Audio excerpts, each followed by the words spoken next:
Hello friends, welcome to the clear commerce concept, जहां हम आपको कॉमर्स के सभी कॉन्सेप्ट सिंपल और आसानी से समझाते हैं। चलिए शुरू करते हैं। पहला टॉपिक, इंट्रोडक्शन टू अकाउंटिंग। हमने लास्ट वीडियो में कवर किया था meaning, characteristic and objective of accounting. और अब हमारा नेक्स्ट टॉपिक है फंक्शन ऑफ अकाउंटिंग। अकाउंटिंग के क्या फंक्शन है, चलिए स्टार्ट करते हैं।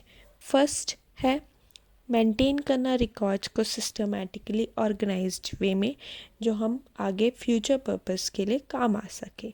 सेकंड है अर्थमेटिकली एक्यूरेसी होनी चाहिए। प्रॉफिटेबिलिटी और financial position of the entity जो है वो एक्यूरेटली ड्राफ्ट होनी चाहिए। थर्ड फंक्शन है, यही इंफॉर्मेशन जो है हम कम्युनिकेट करेंगे इंटरेस्टेड पार्टीज़ को, जो एक्सटर्नल यूजर्स होंगे, इंटरनल यूजर्स होंगे। Profit and loss, other reports जो हैं हम उनको कम्युनिकेट करेंगे।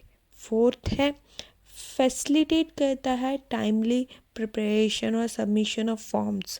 रिपोर्ट्स हो गए, रिटर्न्स होगी, जो इनकम टैक्स रिटर्न होगी, जीएसटी रिटर्न होगी, अदर कॉम्प्लाइंसेस होगी, सैबी की कोई कॉम्प्लाइंसेस होते हैं, उन सभी को फुलफ़िल करने में अकाउंटिंग ही हेल्प करता है। और यही सबमिशंस जो है हमारे एज ए एविडेंस जो है, एज अ रिकॉर्ड जो है, वो हमारे पास अवेलेबल होते हैं फॉर द फ्यूचर रेफरेंस। अगर कोई केस, लॉ या कुछ भी पेनल्टी पड़ती है तो हम एज ए एविडेंस इनको शो कर सकते हैं। फिफ्थ है हमारे पास टाइमली इंफॉर्मेशन देता है मैनेजमेंट को, जिससे वो प्लानिंग कर सकता है, कंट्रोलिंग कर सकता है, डिसीजन मेकिंग कर सकता है। कि हम प्लानिंग कर सकते हैं कहाँ हमने एक्सपेंड करना है, कहाँ अपना काम करना है, किस एरिया में हमें कंट्रोल की रिक्वायरमेंट है, किस में हमें ज़्यादा फोकस करना है। ये सारी चीज़ें जो है अकाउंटिंग रिकॉर्ड्स के बेसिस पे ही डिसीजन लेता है मैनेजमेंट। चलो अब नेक्स्ट स्टार्ट करते हैं। एडवांटेजेस ऑफ अकाउंटिंग, क्या क्या एडवांटेजेस है। पहले है परमानेंट रिकॉर्ड है सारे बिजनेस ट्रांजैक्शंस का। ये एक रिलायबल इंफॉर्मेशन है, हर पार्टी इंफॉर्मेशन पे, फाइनेंशियल्स पे विश्वास करती है या रिलायबल उस पर ट्रस्ट करती है। सेकंड है फाइनेंशियल परफॉर्मेंस। अकाउंटिंग के थ्रू ही हमें एट द एंड पता चलता है कि बिज़नेस का फाइनेंशियल पोजीशन क्या है, वो प्रॉफिट में है या लॉस में है। ये सारी चीज़ें जो हैं फाइनेंशियल रिकॉर्ड्स मेंटेन करने के बाद ही पता चलता है। थर्ड है सिस्टमेटिक रिकॉर्ड प्रिपेयर किया जाता है, जिससे हम कंपेयर कर सकते हैं हर इंटरवल का। हम क्वार्टरली भी देख सकते हैं, मंथली भी कंपैरिजन कर सकते हैं, जिससे हम डिसीज़न ले सकते हैं। कोई भी अगर हम मैनेजमेंट ने कोई भी डिसीज़न लेना है, इस बेसिस पे हम रिकॉर्ड्स के बेसिस पे ही डिसीज़न लेते हैं। अब फोर्थ है, अगर हमने रिकॉर्ड्स मेंटेन किया कि बुक्स बनाई होगी, जिससे हमें प्रॉफिट एंड लॉस पता चलेगा, उसी बेसिस पे हम अपनी लाइबिलिटीज़ जो है, GST liabilities, income tax liabilities जो है, वो एक्यूरेटली फाइलिंग कर सकते हैं और टाइमली फाइलिंग कर सकते हैं। और फिफ्थ है, जो ये अकाउंटिंग रिकॉर्ड्स है वो एज एविडेंस है लीगल मैटर्स में। जैसे हो सकता है अगर हमें कोई क्रेडिटर बोले हमारा कि आपने पेमेंट नहीं किया, बट अगर हमने अकाउंटिंग रिकॉर्ड्स मेंटेन किया होगा कि हमने किस बिल के अगेंस्ट कब पेमेंट की है, तो हम उसको एज एविडेंस दे सकते हैं। और या फिर हमारे पास होती है जीएसटी लाइबिलिटी, हमने एक्यूरेटली टाइमली पेड कर दिया था बट लेट फ़ी क्यों पड़ी। ये सारी चीज़ें जो हैं, हम ये सारी चीज़ें एज अ एविडेंस के, अगर हमने अकाउंटिंग रिकॉर्ड्स मेंटेन किया होगा तो as a evidence properly use हो सकता है। अब सिक्स्थ है, अगर हमने कोई भी लोन लेना हो फाइनेंशियल इंस्टीट्यूशन से या बैंक से, जो हमारा फाइनेंशियल स्टेटमेंट है एज अ एविडेंस होता है, एज अ प्रूफ होता है कि कंपनी आगे ग्रो करेगी, तो ये हमारी क्रेडिट वर्दीनेस भी होता है फॉर द लोन और पर्पस के लिए। अभी हमने देखे एडवांटेजेस ऑफ अकाउंटिंग, अब हम कल पढ़ेंगे disadvantage of accounting. Disadvantages accounting के क्या क्या है। जो पहले डिसएडवांटेजेस है, अकाउंटिंग में सिर्फ हम मॉनेटरी ट्रांजैक्शंस को ही रिकॉर्ड करते हैं, जैसे हमने डेफिनेशन में भी पढ़ा था।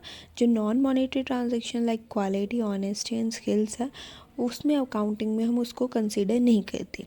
सेकंड है डिसएडवांटेज, हिस्टोरिकल कॉस्ट ही रिकॉर्ड करते हैं, जो वैल्यू फॉर मनी है उसको हम कंसीडर नहीं करते फाइनेंशियल स्टेटमेंट्स में। थर्ड डिसएडवांटेजेस है पर्सनली जजमेंट होती है।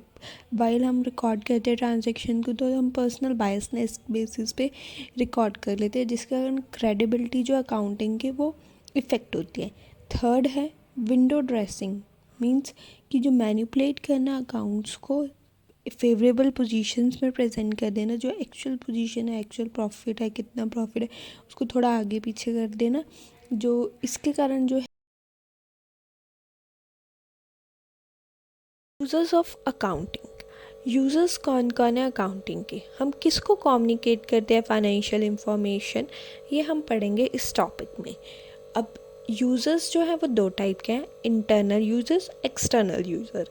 इंटरनल यूज़र्स हो गए जो विद इन द ऑर्गेनाइजेशन है, एक्सटर्नल हो गया जो आउटसाइड द ऑर्गेनाइजेशन। तो इंटरनल यूज़र्स कौन है, ऑनर। ऑनर्स जो है और शेयर होल्डर्स हो गए जिनको रिक्वायरमेंट है कि उन्होंने इन्वेस्टमेंट किया है तो उनको रिटर्न कितना मिल रहा है, इन फ्यूचर कितना मिलेगा, ये सारी चीज़ों के लिए उनको फाइनेंशियल हेल्थ जो है बिज़नेस की वो असेस करनी पड़ती है। फिर सेकंड हो गए मैनेजमेंट। मैनेजमेंट को रिक्वायरमेंट है डिसीज़न लेने के लिए, इम्पॉर्टेंट डिसीज़न लेना बिज़नेस के रिगार्डिंग, जो वो फाइनेंशियल इंफॉर्मेशन के थ्रू ही वो ले पाएंगे, जैसे कंट्रोलिंग हो गया, प्लानिंग हो गया, डाइवर्सिफिकेशन वगैरह के डिसीजंस जो है वो मैनेजमेंट अकाउंटिंग इंफॉर्मेशन के बेसिस पे ही ले सकते हैं। आगे आ गया एम्प्लॉयज़ को रिक्वायरमेंट है उनके वेजेस और बोनस के रिगार्डिंग, कि उनको कब टाइमली वेजेस मिलेंगे कि नहीं, बोनस उनको कितना मिलेगा, इंक्रीमेंट कितना मिलेगा, ये सारी चीज़ें जो डिपेंड होती है फाइनेंशियल स्टेटमेंट पे। अगर बिज़नेस अर्न करेगा तभी एम्प्लॉय की भी ग्रोथ होगी, अगर बिज़नेस ग्रो करेगा तो एम्प्लॉय भी ग्रो करेगा। फिर हमारे पास ये तो सारे हुए इंटरनल यूज़र्स। फिर हमारे पास आ गए एक्सटर्नल यूज़र्स। एक्सटर्नल यूज़र्स में फर्स्ट है bank and financial institutions. Banks, as हमने पहले पढ़ा है कि लोन्स के लिए भी हमें पहले फाइनेंशियल्स अपने शो करने पड़ते हैं तभी हमें लोन्स मिलता है। तो बैंक्स जो है ये फाइनेंशियल्स की रिक्वायरमेंट इसलिए होती है कि उनको सिक्योरिटी हो, उनको सेफ्टी हो कि उनका जो लोन है वो रिकवर हो जाएगा इन फ्यूचर। फिर हो गए इन्वेस्टर्स। आजकल बहुत सारी ट्रेडिंग हो रही है, बहुत सारी इन्वेस्टमेंट्स हो रही हैं बिजनेसेस में, आईपीओज काफ़ी सारे आ रहे हैं।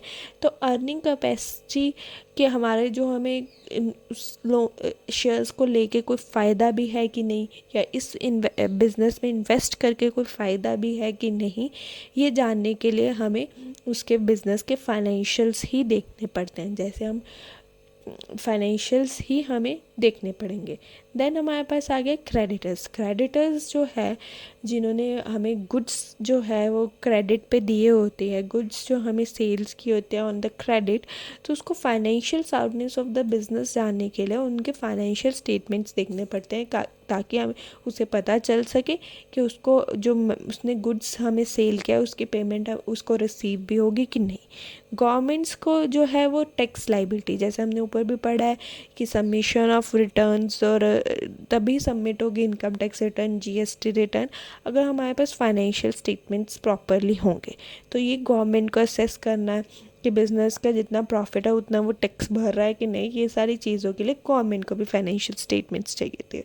रिसर्चर्स हो गए, रिसर्चर्स अकाउंटिंग इन्फॉर्मेशन तो चाहिए होती है कौन सा बिज़नेस ज़्यादा ग्रो कर रहा है, किस बेसिस पे कर रहा है, ये सारी रिसर्च जो है वो फाइनेंशियल रिकॉर्ड्स को देख के ही एक रिसर्चर कर पाएगा। इस consumer required financial information to establish a good accounting control, जिससे उनका कॉस्ट ऑफ प्रोडक्शन है वो रिड्यूस होगा कंपनी का, एंड जो कंज्यूमर को है वो प्रोडक्ट जो है वो रिड्यूस प्राइस पे मिलेंगे, इसलिए उनको फाइनेंशियल इंफॉर्मेशन की रिक्वायरमेंट है। That's it, we will cover the pending topics in the next video. Thank you for watching.